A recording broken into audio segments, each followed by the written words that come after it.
ನನ್ನ ಪ್ರೀತಿಯ ಸ್ಪರ್ಧಾರ್ಥಿಗಳಿಗೆ ತಮಗೆಲ್ಲರಿಗೂ ಮಂಜುನಾಥ್ ಅಕಾಡೆಮಿ ಯೂಟ್ಯೂಬ್ ಕ್ಲಾಸ್ಗೆ ಆತ್ಮೀಯವಾಗಿರ್ತಕ್ಕಂಥ ಸ್ವಾಗತ. ಪ್ರೀತಿಯ ಸ್ಪರ್ಧಾರ್ಥಿಗಳೇ, ಇವತ್ತಿನ ಒಂದು ಸ್ಪರ್ಧಾತ್ಮಕ ಯುಗದಲ್ಲಿ ನಾವೆಲ್ಲರೂ ಒಂದು ಸರ್ಕಾರಿ ನೌಕರಿಯನ್ನು ಗಿಟ್ಟಿಸಿಕೊಳ್ಳಬೇಕಂತ ಮಹದಾಸೆಯನ್ನು ಹೊಂದಿದ್ದೇವೆ. ಹಾಗಾದರೆ ಅಂತಹ ಒಂದು ನಿಮ್ಮ ಕನಸನ್ನು ನನಸು ಮಾಡಲಿಕ್ಕಾಗಿ ನಮ್ಮ ಮಂಜುನಾಥ್ ಯೂಟ್ಯೂಬ್ ಕ್ಲಾಸ್ನ ನಾವೇನು ಮಾಡ್ತಾ ಇದ್ದೇವೆ, ಅದರ GK ಪ್ರಶ್ನೆ ಉತ್ತರಗಳನ್ನು, ಅದೇ ರೀತಿಯಾಗಿ ಆ ನಿಮ್ಮ ಒಂದು SHGDಗೆ ಸಂಬಂಧಪಟ್ಟಿರ್ತಕ್ಕಂತಹ ಎಲ್ಲ ಪ್ರಶ್ನೆ ಉತ್ತರಗಳನ್ನು ನಾವು ಬಿಡಿಸ್ತಾ ಇದ್ದೇವೆ. ದಯವಿಟ್ಟು ಮೊದಲ ಬಾರಿಗೆ ಯಾರಾದರೂ ಈ ವಿಡಿಯೋನ ನೋಡ್ತಾ ಇದ್ದಾರೆ, ನಮ್ಮ ಒಂದು ಯೂಟ್ಯೂಬ್ ಕ್ಲಾಸನ್ನು ಏನು ಮಾಡಿರಿ, ಸಬ್ಸ್ಕ್ರೈಬ್ ಮಾಡಿ, ಅದೇ ರೀತಿಯಾಗಿ ಶೇರ್ ಮಾಡಿ.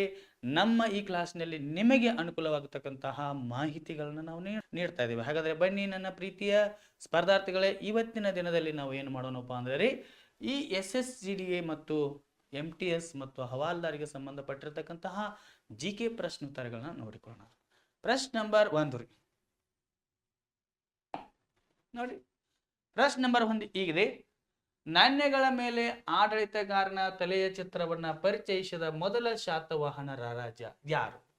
ನೋಡ್ರಿ, ಆಪ್ಷನ್ A ಶಾತಕರ್ಣಿ ಅಂದ್ರೆ 1ನೇ ಶಾತಕರ್ಣಿ, ಆಪ್ಷನ್ B ಗೌತಮಿ ಪುತ್ರ ಶಾತಕರ್ಣಿ, ಆಪ್ಷನ್ C ವಶಿಷ್ಠ ಪುತ್ರ ಪುಲಮಾವಿ, ಆಪ್ಷನ್ D ಯಜ್ಞ ಶಾತಕರ್ಣಿ. ಹಾಗಾದ್ರೆ ಇದಕ್ಕೆ ಸರಿಯಾಗಿರ್ತಕ್ಕಂಥ ಉತ್ತರ ನೋಡಿ, ಇದಕ್ಕೆ ಸರಿಯಾಗಿರ್ತಕ್ಕಂಥ ಉತ್ತರ ಆಪ್ಷನ್ A 1ನೇ ಶಾತಕರ್ಣಿ ಅಂತಕ್ಕಂಥವ್ರು ಏನ್ ಮಾಡಿದಾರಪ್ಪ ಅಂದ್ರೆ ನಾಣ್ಯಗಳ ಮೇಲೆ ಆಡಳಿತಗಾರನ ತಲೆಯ ಚಿತ್ರವನ್ನ ಪರಿಚಯಿಸಿರ್ತಕ್ಕಂಥ ಮೊಟ್ಟ ಮೊದಲ ಶಾತವಾಹನರ ರಾಜ ಆಗಿದ್ದಾನೆ. ನೋಡ್ರಿ, ಶಾತವಾಹನರ ಸಾಮ್ರಾಜ್ಯ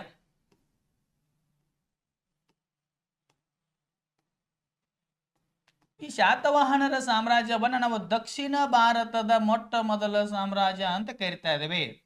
ದಕ್ಷಿಣ ಭಾರತದ ಮೊಟ್ಟ ಮೊದಲ ಸಾಮ್ರಾಜ್ಯ ಅಂತ ಯಾವ ಒಂದು ಸಾಮ್ರಾಜ್ಯವನ್ನ ಕರಿತಾ ಇದ್ದೇವೆ, ನಾವು ಶಾತವಾಹನರ ಸಾಮ್ರಾಜ್ಯವನ್ನ ಕರಿತಾ ಇದ್ದೇವೆ. ಹಾಗಾದ್ರೆ ಈ ಶಾತವಾಹನರ ಸಾಮ್ರಾಜ್ಯದ ಸ್ಥಾಪಕ ಅಂತಂದಾಗ ಶ್ರೀಮುಖ ಈ ಶಾತವಾಹನರ ಮನೆತನದ ಸ್ಥಾಪಕನಾಗಿದ್ದಾನ. ಈ ಶ್ರೀಮುಖನ ಮಗನೇ 1ನೇ ಶಾತಕರ್ಣಿ. ಶ್ರೀಮುಖನ ಮಗನೇ 1ನೇ ಶಾತಕರ್ಣಿ. ಈತ ಏನು ಮಾಡಿದಾನಪ್ಪ ಅಂದ್ರ ಇಲ್ಲಿ ನಾಣ್ಯಗಳ ಮೇಲೆ ಆಡಳಿತಗಾರನ ಒಂದು ತಲೆಯ ಚಿತ್ರವನ್ನ ಪರಿಚಯಿಸಿದ್ದಾನೆ. ಹಾಗಾದ್ರೆ ಇಲ್ಲಿ ನಾವು ಗೌತಮಿ ಪುತ್ರ ಶಾತಕರ್ಣಿ ಅಂತ ಕರಿತಾ ಇದ್ದೇವೆ. ಹಾಗಾದ್ರೆ ಇಲ್ಲಿ ನೋಡುವಾಗ ಈ 1ನೇ ಶಾತಕರ್ಣಿಯ ಬಗ್ಗೆ ನಮಗ ನಾನಾಘಾಟ್ ಶಾಸನ ಅಂತಕ್ಕಂಥದ್ದು ಮಾಹಿತಿಯನ್ನ ನೀಡುತ್ತದ. ನಾನಾಘಾಟ್ ಶಾಸನ. ಹಾಗಾದ್ರೆ ಈ ನಾನಾಘಾಟ್ ಶಾಸನವನ್ನ ಯಾರು ಬರದ್ರಿ, ಯಾರು ಬರೀತಾರಪ್ಪ ಅಂದ್ರ 1ನೇ ಶಾತಕರ್ಣಿಯ ಹೆಂಡತಿಯಾಗಿರ್ತಕ್ಕಂಥ ನಾಗನಿಕ ಅಂತಕ್ಕಂಥವಳು ಏನು ಮಾಡ್ತಾಳಪ್ಪ ಅಂದ್ರ ಈ ಒಂದು ನಾನಾಘಾಟ್ ಶಾಸನವನ್ನ ಬರೀತಾಳ. ಈ ನಾನಾಘಾಟ್ ಶಾಸನ 1ನೇ ಶಾತಕರ್ಣಿಯ ಬಗ್ಗೆ ಮಾಹಿತಿಯನ್ನ ಹೇಳ್ತಾ ಇದೆ. ಈ 1ನೇ ಶಾತಕರ್ಣಿ ಏನಾಗಿದ್ದಾನಪ್ಪ ಅಂದ್ರ ಶಾತವಾಹನರ ಶ್ರೀಮುಖನ ಮಗನಾಗಿದ್ದಾನೆ. ಹಾಗಾದ್ರೆ ಇಲ್ಲಿ ನಾವು ಗೌತಮಿ ಪುತ್ರ ಶಾತಕರ್ಣಿ ಅಂತ ನೋಡ್ತಾ ಇದ್ದೇವೆ. ಈ ಗೌತಮಿ ಪುತ್ರ ಶಾತಕರ್ಣಿ ಈತ ಈ ಮನೆತನದ ಪ್ರಸಿದ್ಧ ದೊರೆಯಾಗಿದ್ದಾನ. ಗೌತಮಿ ಪುತ್ರ ಶಾತಕರ್ಣಿ. ಈ ಪ್ರಶ್ನೆ ಕೇಳಬಹುದು, ಏನಂತ ಕೇಳಬಹುದಪ್ಪ ಅಂದ್ರ ಮಾತೃ ಪ್ರಧಾನ ಕುಟುಂಬ ಆಡಳಿತದಲ್ಲಿ ಯಾವ ಒಂದು ರಾಜ್ಯ ಮನೆತನದಲ್ಲಿ ಚಾಲ್ತಿಯಲ್ಲಿತ್ತು ಅಂತ ಕೇಳಿದಾಗ ಅದು ಏನಪ್ಪಾ ಅಂದ್ರೆ ಶಾತವಾಹನರ ಮನೆತನದಲ್ಲಿ ಮಾತೃ ಪ್ರಧಾನ ಕುಟುಂಬ ಚಾಲ್ತಿಯಲ್ಲಿತ್ತು.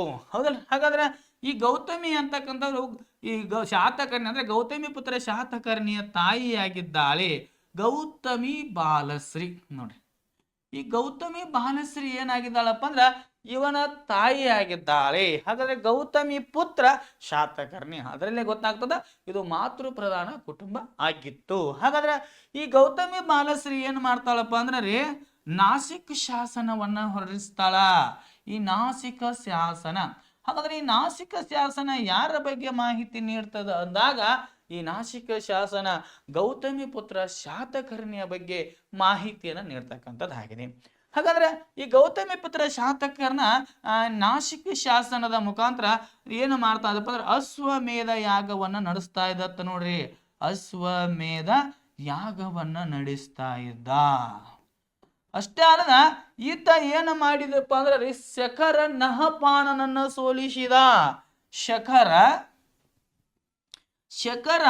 ನಹಪಾಣನನ್ನ ಸೋಲಿಸಿ ಆ ನಹಪಾಣನ ನಾಣ್ಯಗಳ ಮೇಲೆ ಏನು ಮಾಡ್ತಾನಪ್ಪ ಅಂದ್ರೆ ತನ್ನ ರಾಜ್ಯ ಮುದ್ರೆಯನ್ನು ಒತ್ತಿಸಿದ, ತನ್ನ ರಾಜ್ಯ ಮುದ್ರೆಯನ್ನು ಭರಿಸಿದ ಅಂತೇಳಿ ನೋಡ್ತಾ ಇದ್ದೀವಿ. ಅಷ್ಟೊಂದು ಮಹಾನ್ ಪರಾಕ್ರಮಿಯಾಗಿದ್ದ ಈತನನ್ನ ಯಾರವರೇ ಗೌತಮಿ ಪುತ್ರ ಶಾತಕರ್ಣಿಯನ್ನ ನಾವು ಏನಂತ ಕರಿತಾ ಇದೀವಪ್ಪ ಅಂದ್ರೆ ಯವನ ಪಹಲವರ, ಯವನ ಪಹಲವರ ನಿಸೂದಕ ಅಂತ ಕರಿತಾ ಇದ್ದೀವಿ. ನಿಸೂದಕ. ತ್ರೈ ಸಮುದ್ರ ತೋಯ ಪಿತವಾಹನ, ತ್ರೈ ಸಮುದ್ರ ತೋಯ ಪಿತವಾಹನ ಅಂತೇಳಿ ಕರಿತಾ ಇದೀವಿ. ತೋಯ ಪಿತವಾಹನ ಅಂತೇಳಿ ನಾವು ಕರಿತಾ ಇದ್ದೀವಿ. ಈ ರೀತಿಯಾಗಿರ್ತಕ್ಕಂತಹ ಏನಪ್ಪಾ ಅಂದ್ರೆ ಒಂದು ಬಿರುದನ್ನ ಈತ ಹೊಂದಿದ ಅಂತೇಳಿ ನಾವು ನೋಡ್ತಾ ಇದ್ದೀವಿ. ಹಾಗಾದ್ರೆ ಈ ಶಾತವಾಹನರ ಮನೆತನದಲ್ಲಿ ನಾವು ಏನ್ರಿ 17ನೇ ರಾಜ ಅಂತೇಳಿ ಕರಿತಾ ಇದ್ದೀವಿ. 17ನೇ ರಾಜ ಯಾರಾಗಿದ್ದಪ್ಪ ಅಂದ್ರ ಹಾಲ ರಾಜ ಆಗಿದ್ದ. ಅದು ಬಹಳ ಪ್ರಮುಖವಾಗಿರ್ತಕ್ಕಂಥದ್ದು. ಹಾಗಾದ್ರೆ ಈ ಹಾಲ ರಾಜ ಏನು ಮಾಡ್ತಾನ್ರಿ? ಗಾಥಾ ಸಪ್ತಸತಿ ಅಂತಕ್ಕಂಥ ಪ್ರಮುಖವಾಗಿರ್ತಕ್ಕಂಥ ಕೃತಿಯನ್ನ ಬರಿತಾ ನೋಡ್ರಿ, ಗಾಥಾ ಸಪ್ತಸತಿ. ಈ ಗಾಥಾ ಸಪ್ತಸತಿ ಅಂತಕ್ಕಂಥ ಕೃತಿಯನ್ನ ನೋಡುವಾಗ ಇದು 700 ಶೃಂಗಾರ ಕಾವ್ಯಗಳನ್ನ ಒಳಗೊಂಡಿತ್ತು. 700 ಶೃಂಗಾರ ಕಾವ್ಯಗಳನ್ನ ಒಳಗೊಂಡಿದೆ ಅಂತೇಳಿ ನೋಡ್ತಾ ಇದ್ದೀವಿ. ಅದು ಯಾವ್ದ್ರೆ ಗಾಥಾ ಸಪ್ತಸತಿ. ಯಾವ ಭಾಷೆಯಲ್ಲಿ ಅಂದಾಗ ಪ್ರಾಕೃತ ಭಾಷೆಯಲ್ಲಿ ನೋಡ್ತಾ ಇದ್ದೀವಿ. ನಾವು ಯಾವ ಭಾಷೆಯಲ್ಲಿ ನೋಡ್ತಾ ಇದ್ದೀವಿ?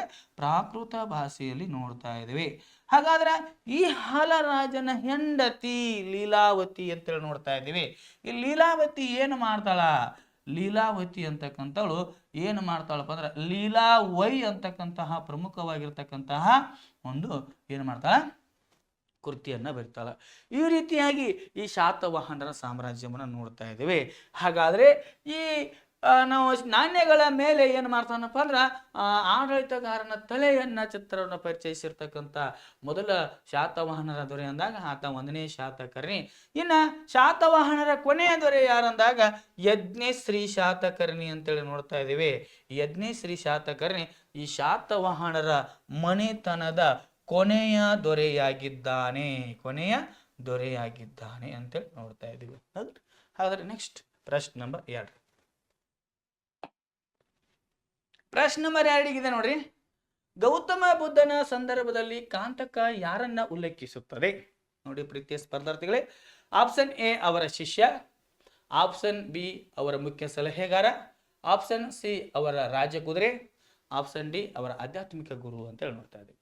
ಹಾಗಾದ್ರೆ ಇದಕ್ಕೆ ಸರಿಯಾಗಿರ್ತಕ್ಕಂಥ ಉತ್ತರ ಯಾವ್ದಪ್ಪ ಅಂದ್ರ ಈ ಕಾಂತಕ ಅಂತಕ್ಕಂಥದ್ದು ಏನಪ್ಪ ಅಂದ್ರ ಗೌತಮ ಬುದ್ಧರ ಒಂದು ರಾಜ್ಯ ಕುದುರೆ ಆಗಿತ್ತು ಅಂತಕ್ಕಂಥದ್ದನ್ನು ಸಹ ನಾವು ನೋಡ್ತಾ ಇದ್ದೀವಿ. ಈ ಗೌತಮ ಬುದ್ಧರ ಬಗ್ಗೆ ನೋಡುವಾಗ ನೋಡ್ರಿ, ಈತ ಬೌದ್ಧ ಧರ್ಮದ ಸ್ಥಾಪಕರಾಗಿದ್ದರು. ಬೌದ್ಧ ಧರ್ಮದ ಸ್ಥಾಪಕರು. ಇವರ ಮೂಲ ಹೆಸರು ನೋಡುವಾಗ ಸಿದ್ಧಾರ್ಥ, ತಂದೆ ನೋಡುವಾಗ ಶುದ್ಧೋಧನ ಅಂತೇಳಿ ನೋಡ್ತಾ ಇದ್ದೀವಿ. ಶುದ್ಧೋಧನ. ಹೌದ್ರಿ, ಈತ ಶಾಕ್ಯಗಣದ ಮುಖ್ಯಸ್ಥನಾಗಿದ್ದ. ಶಾಕ್ಯಗಣದ ಮುಖ್ಯಸ್ಥನಾಗಿದ್ದ. ಹಾಗಾದ್ರ ಇಲ್ಲಿ ನೋಡುವಾಗ ಈತನ ತಾಯಿ ಅಂತೇಳಿ ನೋಡುವಾಗ ತ್ರಿಶಲಾದೇವಿ. ತ್ರಿಶಲಾದೇವಿ ಈತನ ತಾಯಿ ಆಗಿದ್ದಳು. ಇದು ತಾಯಿ. ತಂದೆ. ಇನ್ನ ಇವರ ಮೂಲ ಹೆಸರು, ಗೌತಮ ಬುದ್ಧರ ಮೂಲ ಹೆಸರು ಅಂದಾಗ ಸಿದ್ಧಾರ್ಥ ಅಂತೇಳಿ ನೋಡ್ತಾ ಇದ್ದೀವಿ. ಇನ್ನು ಹೆಂಡತಿ ಅಂದಾಗ ಯಶೋಧರ. ಹೆಂಡತಿ ಅಂದಾಗ ಯಶೋಧರ ಆಗಿದ್ದಳು. ಮಗ ಅಂತಂದಾಗ ರಾಹುಲ. ನೋಡ್ರಿ, ಈ ರೀತಿಯಾಗಿರ್ತಕ್ಕಂತಹ ಏನಪ್ಪಾ ಅಂದ್ರೆ ಒಂದು ಕುಟುಂಬ ನಮ್ಮ ಗೌತಮ ಬುದ್ಧವ್ರದ್ದಾಗಿತ್ತು. ಹಾಗಾದ್ರೆ ಈ ರೀತಿಯಾಗಿ ಆಡಳಿತವನ್ನ ನಡೆಸ್ತಕ್ಕಂತಹ ಯಾರೇ ಶುದ್ಧೋಧನನ ಮಗನೇ ಸಿದ್ಧಾರ್ಥನಾಗಿದ್ದ. ಬಹಳ ಒಂದು ವೈಭವದ ಜೀವನ ನಡೆಸ್ತಾ ಇದ್ದ. ನೋಡ್ರಿ, ಆಧ್ಯಾತ್ಮಿಕ ಗುರು ಇವರ ಬಗ್ಗೆ ಇವರು ಎಲ್ಲಿ ಜನಿಸ್ತಾರಪ್ಪ ಅಂದ್ರ ನೇಪಾಳದ ಲುಂಬಿನಿ ವನ. ನೇಪಾಳದ ಲುಂಬಿನಿ ವನದಲ್ಲಿ ಜನಿಸ್ತಾರ. ಲುಂಬಿನಿ ವನದಲ್ಲಿ ಜನಿಸ್ತಾರ. ಇವರ ಬಗ್ಗೆ ಭವಿಷ್ಯವನ್ನು ನೋಡಿರ್ತಕ್ಕಂತಹ ನೇಪಾಳದ ಋಷಿ ಯಾರಪ್ಪ ಅಂದ್ರ ಅಶಿತ ಋಷಿ ಅಂತೇಳಿ ನೋಡ್ತಾ ಇದ್ದೀವಿ. ಅಶಿತ ಋಷಿ ಅಂತಕ್ಕಂಥವ್ರು. ಹೌದಲ್ರಿ. ಆ ನಂತರ ನಾವು ನೋಡುವಾಗ ಇನ್ನು ಮುಂದುವರೆದು ನೋಡುವಾಗ ನಮ್ಮ ಗೌತಮ ಬುದ್ಧರ ಮೊದಲ ಶಿಷ್ಯ ಯಾರಪ್ಪ ಅಂದ್ರ ಸುಜಾತ ಭಿಕ್ಷೆಯನ್ನ ನೀಡಿರ್ತಕ್ಕಂತಹ ಮೊಟ್ಟ ಮೊದಲ ಯಾವಾಗ ಆ ಮನೆಯನ್ನ ಬಿಟ್ಟು ಸತ್ಯವನ್ನ ಅರಸುತ್ತಾ ಹೋಗ್ತಾರೆ ನೋಡ್ರಿ, ಆವಾಗ ಅವರಿಗೆ ಮೊದಲ ಶಿಷ್ಯ ಆಗಿರ್ತಕ್ಕಂಥವಳು, ಭಿಕ್ಷೆಯನ್ನು ನೀಡಿರ್ತಕ್ಕಂಥವಳು ಆ ಸುಜಾತ ಅವರಾಗಿರ್ತಾರ. ಅವರಿಗೆ ಸಹಾಯ ಮಾಡಿರ್ತಕ್ಕಂಥ ಕುದುರೆ ಕಾಂತಕ ಅಂತೇಳಿ ಆಗಿರುತ್ತದ. ಅವರ ಮೊದಲ ಶಿಷ್ಯ ಅಂತೇಳಿ ನೋಡುವಾಗ ನಾವು ಯಾರನ್ನ ನೋಡ್ತಾ ಇದ್ದೇವೆ? ಅಂಗುಲಿ ಮಾಲನನ್ನ ನೋಡ್ತಾ ಇದ್ದೇವೆ. ಅಂಗುಲಿ ಮಾಲ, ಹೌದ್ರಿ? ಈ ರೀತಿಯಾಗಿರ್ತಕ್ಕಂತಹ ಮಾಹಿತಿಯನ್ನ ನೋಡ್ತಾ ಇದ್ದೀವಿ. ಹಾಗಾದ್ರೆ ಗೌತಮನ ಬುದ್ಧನ ಸಂದರ್ಭದಲ್ಲಿ ಕಾಂತಕ ಅಂತಕ್ಕಂಥದ್ದು ಏನನ್ನ ಸೂಚಿಸ್ತದ? ಅವರ ರಾಜ್ಯ ಕುದುರೆಯನ್ನ ಸೂಚಿಸ್ತದ. ಹಾಗಾದ್ರೆ ನೆಕ್ಸ್ಟ್ ಪ್ರಶ್ನೆ ನಂಬರ್ 3 ನೋಡ್ರಿ. ಪ್ರಶ್ನೆ ನಂಬರ್ 3 ಹೀಗಿದೆ ನೋಡ್ರಿ. ಅಲೆಕ್ಸಾಂಡರ್ ಭಾರತವನ್ನ ಆಕ್ರಮಿಸಿದಾಗ ಮಗಧವನ್ನ ಆಳ್ತಾ ಇದ್ದ ರಾಜ್ಯವಂಶಗಳು ಯಾವುವು ಅಂತ ಕರಿತಾ ಇದ್ರಿ. ಹಾಗಾದ್ರೆ ಇಲ್ಲಿ ನೋಡ್ರಿ, ಆಪ್ಷನ್ ಎ ಶಿಶುನಾಗರು, ಆಪ್ಷನ್ ಬಿ ನಂದರು, ಆಪ್ಷನ್ ಸಿ ಮೌರ್ಯರು, ಆಪ್ಷನ್ ಡಿ ಕೋಸಲರು. ಹಾಗಾದ್ರೆ ಇದಕ್ಕೆ ಸರಿಯಾಗಿರ್ತಕ್ಕಂಥ ಉತ್ತರ ನಂದರು. ನೋಡ್ರಿ, ಅಲೆಕ್ಸಾಂಡರ್ ಭಾರತವನ್ನ ಆಕ್ರಮಿಸಿದಂತ ಸಂದರ್ಭದಲ್ಲಿ ಮಗಧವನ್ನ ಯಾರು ಆಳ್ತಾ ಇದ್ರಪ್ಪ ಅಂದ್ರೆ ನಂದ ರಾಜ್ಯದವರು ಆಳ್ತಾ ಇದ್ರು. ಹಾಗಾದ್ರೆ ಈ ನಂದರು ಮಗಧವನ್ನ ಆಳ್ತಾ ಇದ್ರು. ನಂದರ ಪ್ರಸಿದ್ಧ ದೊರೆ ಅಂದಾಗ ಧನನಂದ ಅಂತೇಳಿ ನೋಡ್ತಾ ಇದ್ದೇವೆ. ಹಾಗಾದ್ರೆ ಈ ಧನನಂದನ ಸಂದರ್ಭದಲ್ಲಿ ಅಲೆಕ್ಸಾಂಡರ್ ಭಾರತದ ವಾಯುವ್ಯ ಭಾಗದ ಮೇಲೆ ಬಂದು ಅಲ್ಲಿ ಇರ್ತಕ್ಕಂಥ ಕಂದಹಾರ,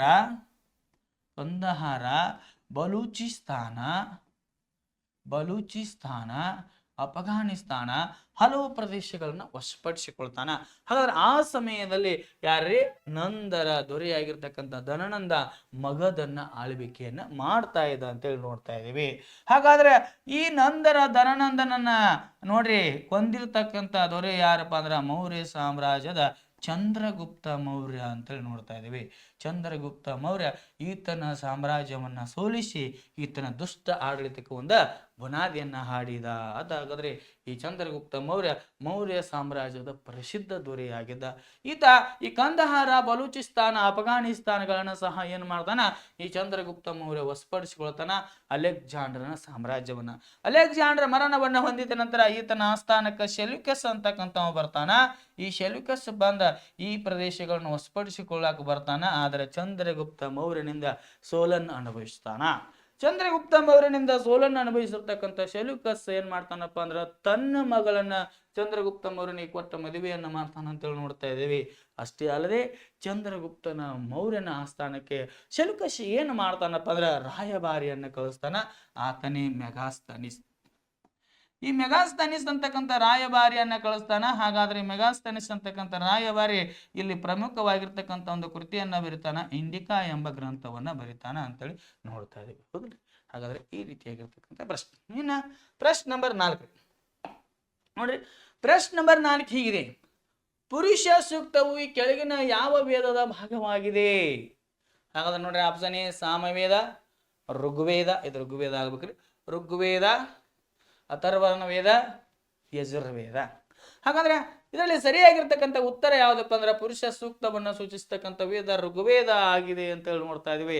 4 ವೇದಗಳು. ವೇದ ಅಂದ್ರೆ ಜ್ಞಾನ ಅಂತೇಳಿ ನೋಡ್ತಾ ಇದೀವಿ. ಹಾಗಾದ್ರೆ ವೇದಗಳ ಕಾಲದ ನಿರ್ಮಾಪಕರು ಅಂತ ನೋಡುವಾಗ ಆರ್ಯರನ್ನ ನಾವು ವೇದಗಳ ಕಾಲದ ನಿರ್ಮಾಪಕರು ಅಂತೇಳಿ ಕರಿತಾ ಇದೀವಿ. ಆರ್ಯರು ಅಂದ್ರೆ ಗೌರವ ಸೂಚಕ ಎಂಬ ಪದವಾಗಿದೆ. ಹೌದಲ್ರಿ? ಗೌರವ ಸೂಚಕ. ಹಾಗಾದ್ರೆ ಆರ್ಯರು ಏನ್ ಮಾಡ್ತಾರಪ್ಪ ಅಂದ್ರೆ ವೇದಗಳನ್ನ ರಚನೆ ಮಾಡ್ತಾರ. ವೇದಗಳ ಅಂದಾಗ 4 ವೇದಗಳು, ಒಂದು ಋಗ್ವೇದ, ಯಜುರ್ವೇದ, ಸಾಮವೇದ, ಅಥರ್ವರ್ಣ ವೇದ. ಆ ಋಗ್ವೇದದಲ್ಲಿ ನಾವು ಪುರುಷ ಸೂಕ್ತವನ್ನ ಬಳಸ್ತಾ ಇದ್ದೇವೆ.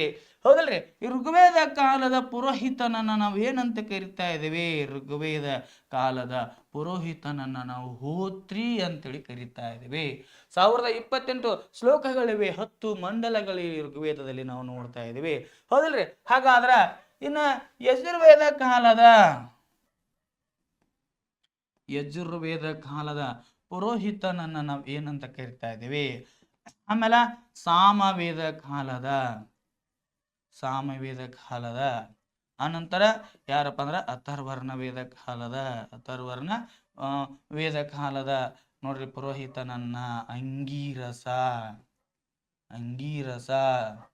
ಆನಂತರ ಇವ ಅಧ್ವರ್ಯ, ಆನಂತರ ಹೋತ್ರಿ, ಉದ್ಗೋತ್ರಿ ನೋಡ್ರಿ ಏನಂತ ಕರಿತಾ ಇದೀವಿ ಅಂದ್ರೆ ಋಗ್ವೇದ ಕಾಲದ ಪುರೋಹಿತನನ್ನ ನಾವು ಏನಂತ ಕರಿತಾ ಇದೀವಿ? ಹೋತ್ರಿ ಅಂತೇಳಿ ಕರಿತಾ ಇದೀವಿ. ಯಜುರ್ವೇದ ಕಾಲದ ಪುರೋಹಿತನನ್ನ ಅಧ್ವರ್ಯ ಅಂತೇಳಿ ಕರಿತಾ ಇದೀವಿ. ಆನಂತರ ಸಾಮವೇದದ ಕಾಲದ ಪುರೋಹಿತನನ್ನ ಉದ್ಗೋತ್ರಿ ಅಂತ ಕರಿತಾ ಇದೀವಿ. ಅಥರ್ವರ್ಣ ವೇದ ಕಾಲದ ಪುರೋಹಿತನನ್ನ ಅಂಗೀರಸ ಅಂತ ಕರಿತಾ ಇದೀವಿ. ಹಾಗಾದ್ರೆ ಋಗ್ವೇದ ಕಾಲದಲ್ಲಿ ನಾವು ಏನ್ ನೋಡ್ತಾ ಇದೀವಿ? ಪುರುಷ ಸೂಕ್ತ ಅಂತಕ್ಕಂಥದನ್ನ ಸಹ ನೋಡ್ತಾ ಇದೀವಿ. ಹೌದ್ರಿ? ಅದ್ರ ನೆಕ್ಸ್ಟ್ ರೀ ಪ್ರಶ್ನೆ ನಂಬರ್ 5 ನೋಡ್ರಿ. ಪ್ರಶ್ನೆ ನಂಬರ್ 5 ಹೀಗಿದೆ: ಸಂಸ್ಕೃತದಲ್ಲಿ ಗೌತಮ ಬುದ್ಧನ ಮಹಾಕಾವ್ಯ ಜೀವನ ಚರಿತ್ರೆಯಾದ ಬುದ್ಧ ಚರಿತ್ರವನ್ನು ಬರೆದವರು ಯಾರು? ನೋಡ್ರಿ, ಆಪ್ಷನ್ಸ್ ಎ ಅಶ್ವಘೋಷ, option B Indrabhuti, option C Asanga, option D ಬೋಧಿಸೇನ.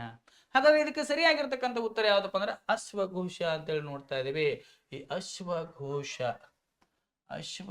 ಅಂತಕ್ಕಂಥವನು ಏನು ಮಾಡ್ತಾನಪ್ಪ ಅಂದ್ರೆ ಬುದ್ಧ ಚರಿತ ಅಂತಕ್ಕಂಥ ಪ್ರಮುಖವಾಗಿರ್ತಕ್ಕಂಥ ಕೃತಿಯನ್ನ ಬರಿತಾನ. ಹೌದಲ್ಲ? ನೋಡ್ರಿ, ಅಶ್ವಘೋಷನ ಪ್ರಭಾವದಿಂದ ಏನು ಮಾಡ್ತಾನಪ್ಪ ಅಂದ್ರೆ ಕನಿಷ್ಕ ಅಂತಕ್ಕಂಥ ಕುಶಾನರ ಪ್ರಸಿದ್ಧ ದೊರೆ ಕನಿಷ್ಕ ಏನ್ ಮಾಡ್ತಾನ್ರಿ? ಬೌದ್ಧ ಧರ್ಮವನ್ನ ಸ್ವೀಕಾರ ಮಾಡ್ತಾನ ಅಂತೇಳಿ ನೋಡ್ತಾ ಇದೀವಿ. ಅಶ್ವಘೋಷನ ಪ್ರಭಾವದಿಂದ ಅಶ್ವಘೋಷ ಬುದ್ಧ ಚರಿತ ಅಂತಕ್ಕಂಥ ಕೃತಿಯನ್ನ ಬರೆದು ಬುದ್ಧನ ಬಗ್ಗೆ ಏನ್ ಮಾಡ್ತಿರ್ತಾನ? ಮಾಹಿತಿಯನ್ನು ಹೇಳ್ತಿರ್ತಾನ. ಆತನ ಪ್ರಭಾವದಿಂದ, ಕನಿಷ್ಕ ಪ್ರಭಾವಕ್ಕೆ ಒಳಗಾಗಿ ಬೌದ್ಧ ಧರ್ಮವನ್ನು ಸ್ವೀಕಾರ ಮಾಡ್ತಾನೆ. ನೋಡ್ರಿ, 1ನೇ ಬೌದ್ಧ ಧರ್ಮ ಸಮ್ಮೇಳನ ಯಾವಾಗ ನಡೀತಂದ್ರೆ ಕ್ರಿಸ್ತಪೂರ್ವ 483ರಲ್ಲಿ ನಡೀತದ. ಎಲ್ಲಿ ನಡೀತದ? ರಾಜ್ಯ ಗೃಹದಲ್ಲಿ ನಡೀತದ. ಅಧ್ಯಕ್ಷ ಯಾರಾಗಿರ್ತಾರ? ಆಶ್ರಯದಾತ ಯಾರಾಗಿರ್ತಾರ? ನೋಡ್ರಿ, ಅಧ್ಯಕ್ಷ ಯಾರಾಗಿರ್ತಾರಪ್ಪ ಅಂದ್ರೆ ಮಹಾಕಶ್ಯಪ ಆಗಿರ್ತಾನ. ಆಶ್ರಯದಾತ ಅಜಾತ ಶತ್ರು ಆಗಿರ್ತಾನ. ಇನ್ನು 2ನೇದು ಅಂತ ಕೇಳಿದಾಗ ಬೌದ್ಧ ಧರ್ಮ 383ರಲ್ಲಿ ಕ್ರಿಸ್ತ ಪೂರ್ವ ವೈಶಾಲಿಯಲ್ಲಿ ನಡೀತದ. ಅಧ್ಯಕ್ಷ ಯಾರಾಗಿರ್ತಾರ? ಕಾಲಾಶೋಕ ಆಗಿರ್ತಾನ. ಇಲ್ಲಿ ಏನಪ್ಪಾ ಅಂದ್ರೆ ಸಭಾಕಮಿ ಅವರು ಏನಾಗಿರ್ತಾರ? ಇಲ್ರಿ, ಸಭಾಕಮಿನ ಅಧ್ಯಕ್ಷನಾಗಿರ್ತಾನ. ಇಲ್ಲಿ ಕಾಲಾಶೋಕ ಏನಾಗಿರ್ತಾನಪ್ಪ ಅಂದ್ರೆ ರೀ ಆಶ್ರಯದಾತ ಆಗಿರ್ತಾನ. ಇನ್ನ 3ನೇ ಬೌದ್ಧ ಧರ್ಮ ಸಮ್ಮೇಳನ ಅಂದಾಗ ಕ್ರಿಸ್ತಶಕ ಪೂರ್ವ 250ರಲ್ಲಿ ನಡೀತದ. ಪಾಟಲಿಪುತ್ರದಲ್ಲಿ ನಡೀತದ. ಎಲ್ಲಿ ನಡೀತದ ಅಂದಾಗ ಪಾಟಲಿಪುತ್ರ. ಅಧ್ಯಕ್ಷ ಯಾರು? ನೋಡ್ರಿ, ಅಧ್ಯಕ್ಷ ಯಾರು ಅಂದಾಗ ಮೊಗ್ಗಲಿಪುತ್ತ ತಿಸ್ಸ ಅಂತೇಳಿ ನೋಡ್ತಾ ಇದೀವಿ. ಹೌದಲ್ರಿ? ಆದ್ರೆ ಆಶ್ರಯದಾತ ಅಶೋಕ. ಹೌದಲ್ರಿ?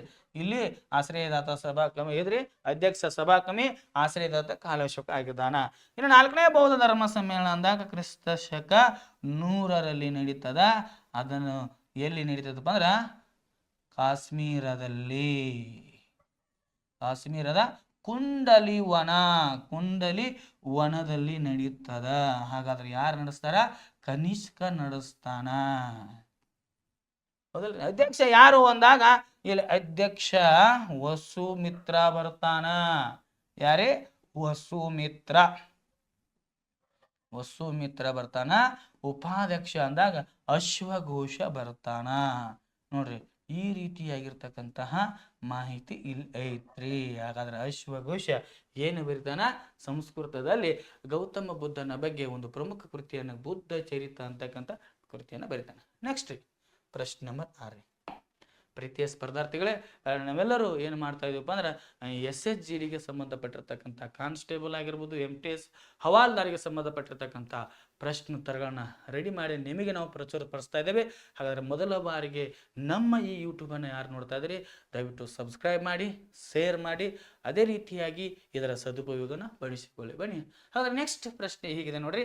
ಶಾತವಾಹನರು ಈ ಕೆಳಗಿನ ಯಾವ ರೀತಿಯ ನಾಣ್ಯಗಳನ್ನು ಪ್ರಮುಖವಾಗಿ ಚಲಾವಣೆಗೆ ತಂದರು? ಶಾತವಾಹನರ ಬಗ್ಗೆ ಇದೇ ನೋಡಿದ್ರು ನಾವು ನೆಕ್ಸ್ಟ್ ಇದೇ ಕ್ವೆಶ್ಚನ್ದಲ್ಲಿ. ಹಾಗಾದ್ರೆ ಈಗ ನೋಡ್ರಿ, ಆಪ್ಷನ್ ಎ ಸೀಸದ ನಾಣ್ಯಗಳು, ಆಪ್ಷನ್ ಬಿ ಚಿನ್ನದ ನಾಣ್ಯಗಳು, ಆಪ್ಷನ್ ಸಿ ಬೆಳ್ಳಿಯ ನಾಣ್ಯಗಳು, ಆಪ್ಷನ್ ಡಿ ತಾಮ್ರದ ನಾಣ್ಯಗಳು. ಹಾಗಾದ್ರೆ ಇದಕ್ಕೆ ಸರಿಯಾಗಿರ್ತಕ್ಕಂಥ ಉತ್ತರ ಸೀಸದ ನಾಣ್ಯಗಳನ್ನು ತರ್ತಾರ. ಪ್ರಮುಖವಾಗಿ ನೋಡಿ, ಚಿನ್ನದ ನಾಣ್ಯಗಳನ್ನು ಜಾರಿಗೆ ತಂದಾರ, ಬೆಳ್ಳಿಯ ನಾಣ್ಯಗಳನ್ನು ಜಾರಿಗೆ ತಂದಾರ. ದಿನಾರ್ ಎಂಬ ಬೆಳ್ಳಿಯ ನಾಣ್ಯ, ಸುವರ್ಣ ಎಂಬ ನಾಣ್ಯಗಳನ್ನು ಎಲ್ಲವನ್ನ ತಂದಾರ.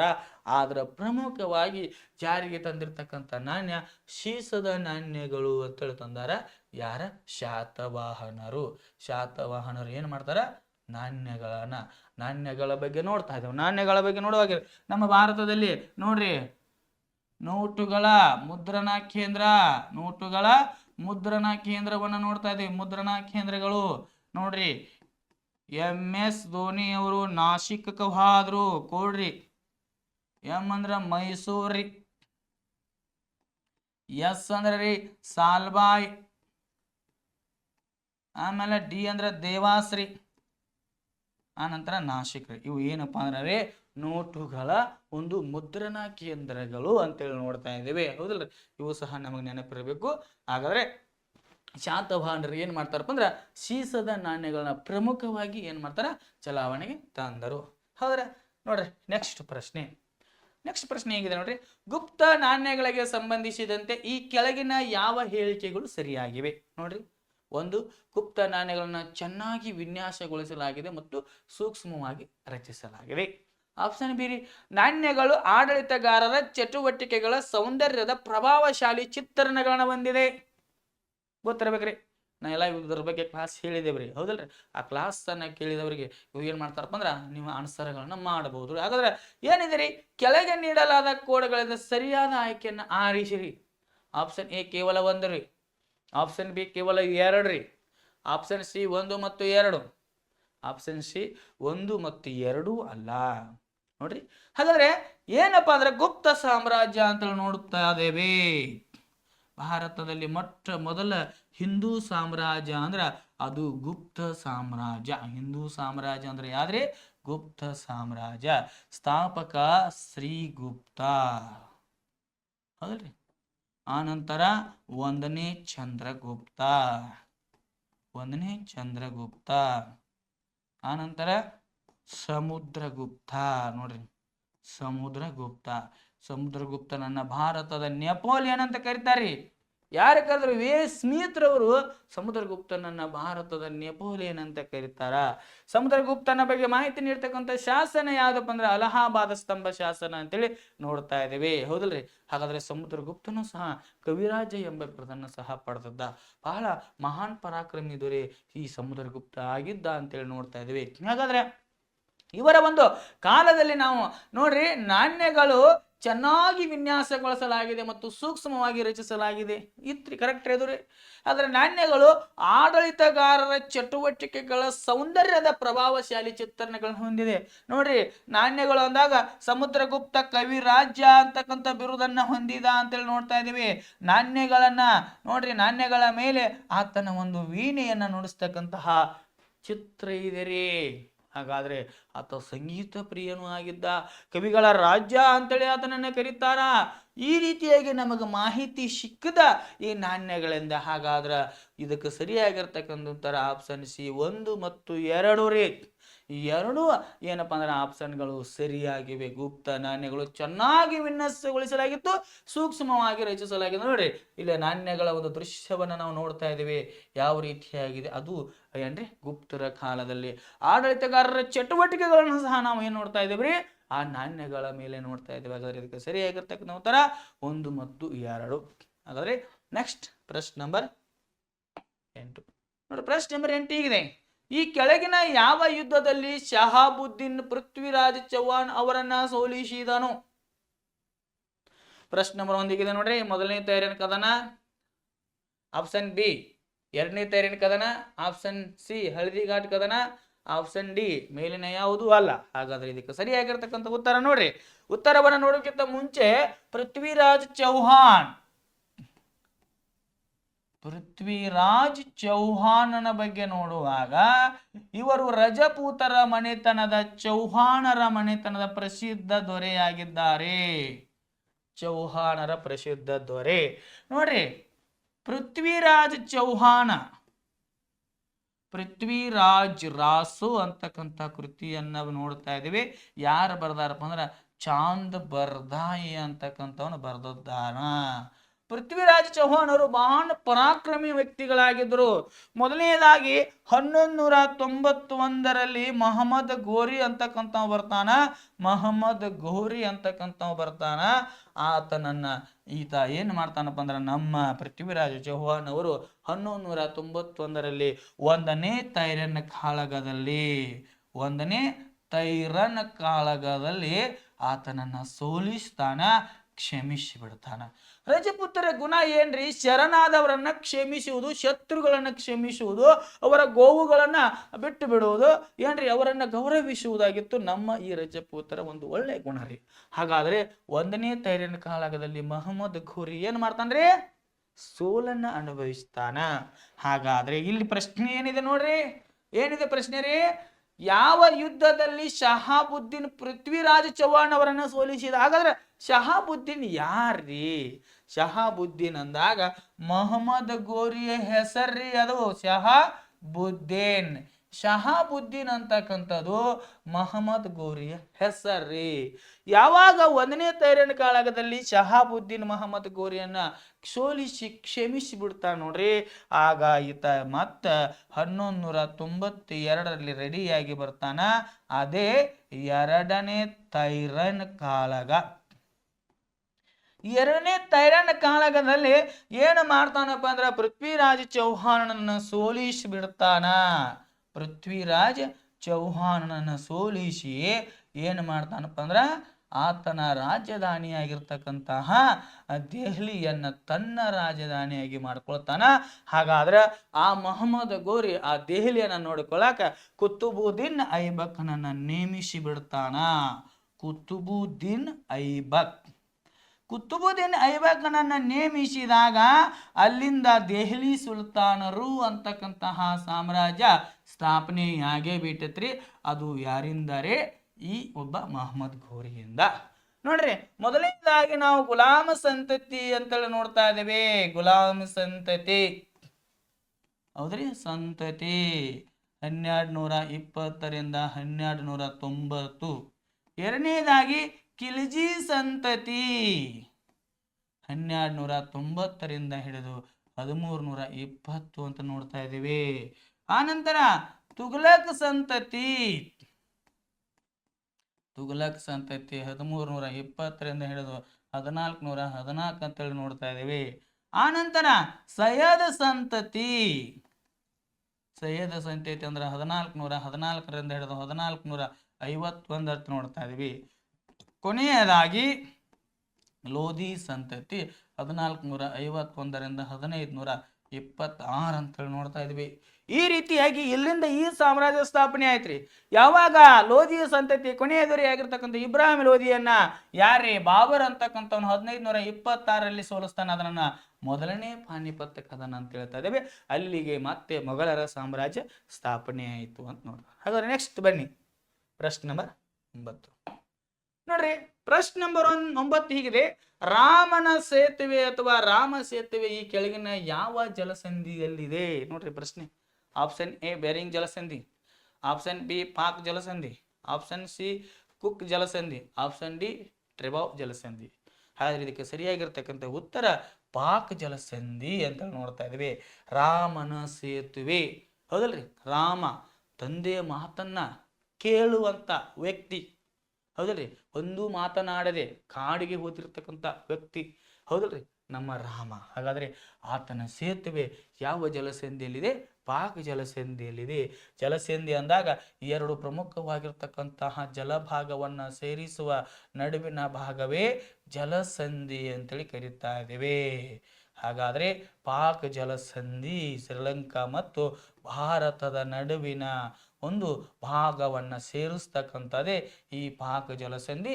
ಅಲ್ಲಿ ರಾಮನ ಸೇತುವೆಯನ್ನು ನಾವು ನೋಡ್ತಾ ಇದ್ದೀವಿ ಹೌದಲ್ರಿ. ಹಾಗಾದ್ರೆ ಬೇರಿಂಗ್ ಜಲಸಂಧಿ ಅಂತ ನೋಡ್ತಾ ಇದ್ದೇವೆ. ಬೇರಿಂಗ್ ಜಲಸಂಧಿ ಅಂದಾಗ ಆರ್ಕ್ಟಿಕ್ ಸಾಗರ ಮತ್ತು ಪೆಸಿಫಿಕ್ ಸಾಗರವನ್ನ ನೋಡ್ರಿ ಸೇರಿಸ್ತಕ್ಕಂಥ ಭಾಗ ಬೇರಿಂಗ್ ಜಲಸಂಧಿ. ಇನ್ನು ಕುಕ್ ಜಲಸಂಧಿ ಅಂದಾಗ ನ್ಯೂಜಿಲ್ಯಾಂಡ್ ಆ ನಂತರ ಉತ್ತರದ ದ್ವೀಪಗಳು, ಉತ್ತರದ ದ್ವೀಪಗಳನ್ನ ಸೇರಿಸುವಂತಹ ಒಂದು ಜಲಸಂಧಿಯೇ ಅದು ಯಾವ ಜಲಸಂಧಿ? ಕೊಕ್ಕ ಜಲಸಂಧಿ. ಹಾಗಾದ್ರೆ ಪ್ರೀತಿಯ ಸ್ಪರ್ಧಾರ್ಥಿಗಳೇ, ಈ ಟ್ರಿಬಾಲ್ ಜಲಸಂಧಿ ಯಾವ ಯಾವ ಭಾಗಗಳನ್ನ ಸೇರಿಸ್ತೈತಿ ನೋಡ್ರಿ, ಕಮೆಂಟ್ ಮಾಡ್ರಿ. ಹೌದಲ್ರಿ? ಹಾಗಾದ್ರೆ ನೆಕ್ಸ್ಟ್ ಪ್ರಶ್ನೆ ನಂಬರ್ 10 ನೋಡ್ರಿ. ಪ್ರಶ್ನೆ ನಂಬರ್ 10 ಇದೆ.